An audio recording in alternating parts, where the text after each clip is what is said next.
Welcome to our YouTube channel, Tech Check. If you want to watch the world's best motorcycles or cars, all the links are available in the description. Please visit our channel for more daily reviews or top 5 videos. Thank you. Our topic today is about the Harley-Davidson Street Bob. The video gets better and better, so stay until the end. Cast your eye across any motorcycle showroom, and you will be met by a sea of retro-styled bikes. From scramblers to flat trackers, brats to bobbers and everything in between. While many of them are modern interpretations of classic bikes, only a handful of brands have the heritage that stretches back to a time when all new bikes looked like this. The Harley-Davidson Street Bobber is a modern interpretation of the stripped-back bobbers of the past, but how much is new and how much reflects Harley's heritage? I am sure you are interested in the price. Is vivid black the best color for a bobber? The Street Bob starts at £12,295, rising to £12,645 for River Rock Grey, Spruce and Barracuda Silver Denim, and up to £13,045 for the two-tone Billiard Red Vivid Black, as tested. If you are looking for a PCP deal, a two-tone Street Bob could be parked in your garage for a £1,500 deposit and just £199 per month, over 36 months. A final payment of £7,254 would secure the bikes, or just renew your deal and ride away on something else. If this still seems too rich for you, then it is worth looking at used prices, not because you will find some bargains, quite the opposite. Harley-Davidson's residuals are among the highest you will see. While other brands eventually hit a low of around $2,000, you would be hard-pushed to find a soft tail for less than £5 to £6,000, while older bikes are still climbing in value. Look at it as a long-term investment, and the numbers make a lot more sense. Let's look at power and torque. On paper, power output of the 1746cc or 107 cubic inch, Milwaukee 8 engine seems a little lackluster at a little under 85 bhp, but as any owner will tell you, riding a Harley is all about the torque. Developing 107 FTLBS or 145 Newton meters, at just 3,000 revolutions per minute, the Street Bob pumps out more torques than any of its rivals above. Modern beasts such as KTM's 1290 Super Duke GT, Ducati's Diavel, and even superbikes such as the BMW S1000RR and the all-new for 2020 Honda CBR 1000RRR Fireblade. So how does all this torque translate on the road? Very well, actually. Despite weighing in at a touch over 297 kg, the Street Bob feels lively and keen to accelerate.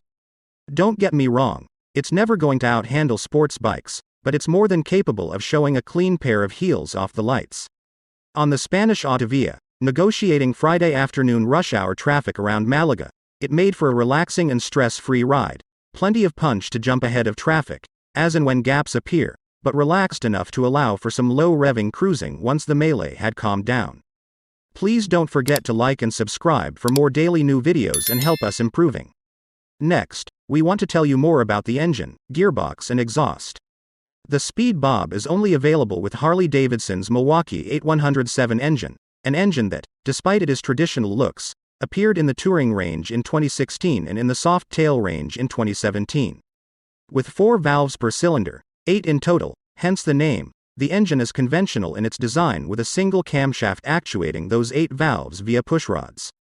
The switch away from the twin-cam engine has resulted in a reduction in vibration, via an internal counterbalance and heat, better economy and, thanks to those additional valves, a boost in that all-important torque figure. You can't get away from the fact that at 875 cc per cylinder, this is never going to be a high-revving engine. There's just too much mass flailing around at higher revs, but don't let that make you think that the engine is ponderous. It may take a few miles for you to get into the right frame of mind, but once there the engine is as strong and flexible as any other, and thanks to a direct gear change and light clutch, making progress is surprisingly easy. Coupled to the engine, a surprisingly smooth 6-speed box allows you to take full use of that wave of torque, change up early and ride the torque rather than wasting revs on searching for peak power. Gearing is long, very long, to the point where most riding can be done without the use of 5th and 6th gears. Only at highway speeds do you really feel the need to dip into these top gears. No matter what gear, the muted stock exhausts remain refined and civilized. In conversation with Tony Perry's, salesman at Sykes Harley-Davidson near Lewes, East Sussex, I was told that the first thing on most customers' wish list is louder exhausts, although interestingly, he also said that many come back to reassess their initial choice, looking for something a little more neighbor-friendly. He always advises buyers to live with the bikes for a while before making any rash decisions. Some advice that is relevant, no matter what bike you buy.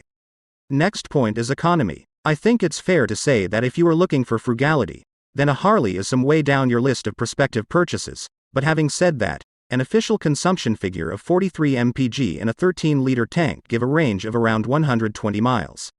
On a 60-odd miles cruise back to the hotel after a day's riding, the onboard digital fuel gauge had dropped to below half, indicating that the official figures are somewhat optimistic. I would estimate a range nearer to 100 miles, but to be honest, that's more enough in one stint and I would be more than ready for a break after this length of ride. Handling. Suspension, chassis and weight handling is a subjective matter. A 300-kilogram cruiser on high-profile tires is never going to out-corner a mid-weight sports bike, but so long as you have set your expectations correctly, the Street Bob doesn't disappoint.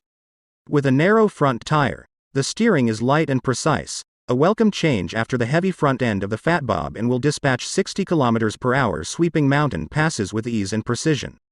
On the highway, the bike remains stable at speed, allowing some serious distances to be covered, between fills of course. The bike carries its weight very well, considering it comes in at more than 4 times the weight of an average 80-kilogram rider, and even lifting the mass off the side stand, the bike never feels unmanageable. A seat height of 680 mm means that even the shortest of riders can flat foot with ease, adding to the confidence-boosting nature of the bike. If you've been put off trying a Harley due to the weight, then I would thoroughly recommend a trip to your local dealer to have a go. You will be surprised at how easy they are to ride. Suspension is managed by traditional right-way-up forks up front, non-adjustable, and a horizontally mounted monoshock to the rear with remote preload adjuster. On the road, I found the ride comfortable without being willowy, with good, confidence-inspiring feeling on the tighter bends and less favorable conditions. On the faster roads, the handling can feel a little light at higher speeds, but I suspect that a combination of polished roads and cooler conditions contributed to this, more than any inherent characteristic of the bike. Next, we look at the brakes. Even with just a single disc and 4-pot HD branded caliper up front, and a single disc to the rear, braking is reassuringly firm. The feet-first riding position and high rear brake pedal makes trail braking a little more challenging than on most conventional bikes, but the front brake alone is always sufficient to bring the bike to a controlled stop. As you would expect, the bike is equipped with ABS as standard. While I didn't experience front ABS, the rear was a little keener to engage. Once provoked, the action is slower than expected, with a definite pulse rather than a buzz of some smaller systems, but no less reassuring.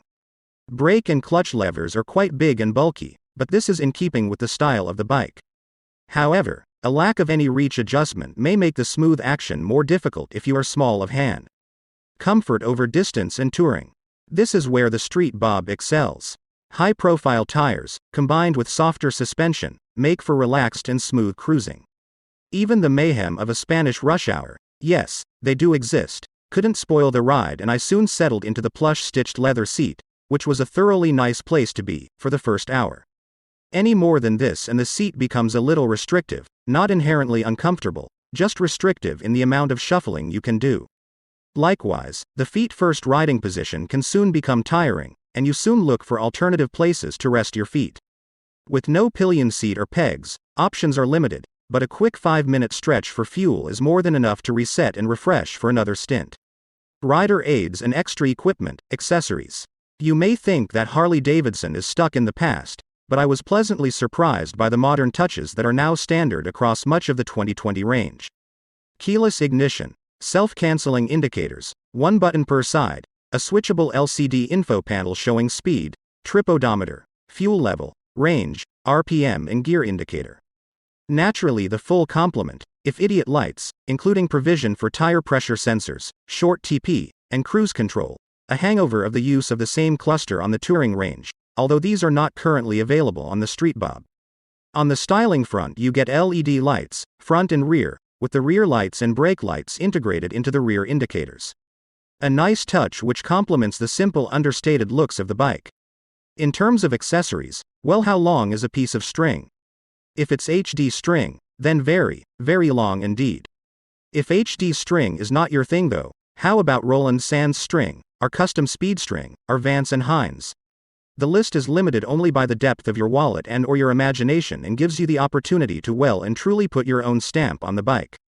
Thanks again for watching. We hope you liked our video today. Please like and subscribe for more daily top 5 videos. Tell us in the comments which topic you want to see next.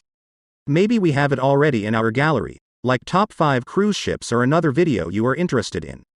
See you tomorrow. Donald from TechCheck.